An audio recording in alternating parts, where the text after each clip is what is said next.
आपको ये भी बता दें कि कल जैसा ही एक मैच आज भी देखने में आया। सेम ग्राउंड न्यूयॉर्क के अंदर ही जो है ये मैच भी हुआ है, साउथ अफ्रीका और बांग्लादेश का। लो स्कोरिंग मैच, 113 रन के ऊपर साउथ अफ्रीका की टीम को ढेर कर दिया बांग्लादेश ने। बहुत ही अच्छी बॉलिंग कराई जैसे कि कल पाकिस्तान ने किया था। फिर उसके बाद बैटिंग करने के लिए बांग्लादेश आया और अच्छी बैटिंग करते हुए जो है वो आगे बढ़े, लेकिन ये मैच 6 रन से बांग्लादेश की टीम हार गई।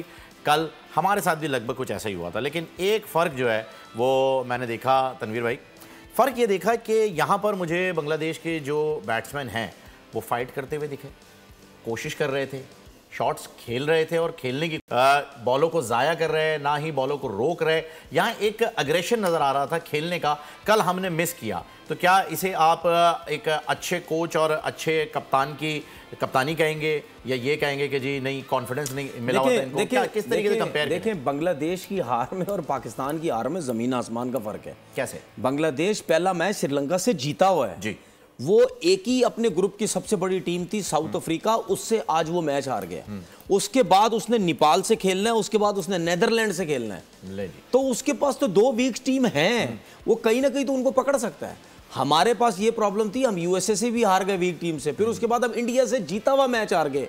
वो टीम जिससे मैच यूं होता है हमारा, उससे जीता हुआ मैच हम हार गए। इस वजह से इतनी ज्यादा जो है वो बातें हो रही हैं। देखें, बाबर आजम की मैं एक बात कर दूं कि देखें, जब बाबर ने कप्तानी संभाली थी, मैंने उस टाइम बोला था इसको कप्तान नहीं होना चाहिए, क्योंकि हमारी टीम में वो है ही नहीं सब कुछ कि बाबर आजम क्या।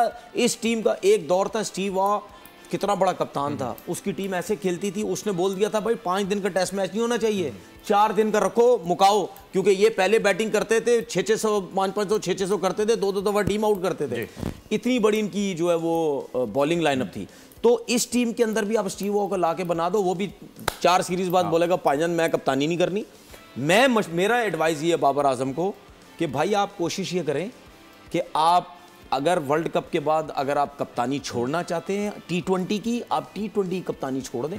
उसके बाद अगर आप T20 में रेस्ट करना चाहते हैं या खेलना चाहते हैं, आपकी अपनी मर्जी है, लेकिन T20 की कप्तानी से आप दूर हो जाएं।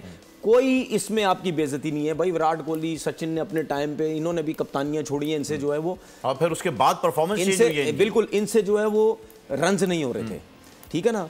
तो ये सब कुछ प्लेयर्स को अपने ऊपर भी जो वो है वो करना होता है कि यार मेरी परफॉर्मेंस इफेक्ट तो नहीं हो रही है, और कंट्री के लिए ही हो रहा है ना। सब्सक्राइब करें और बेल दबाएं ताकि कोई खबर रह न जाए।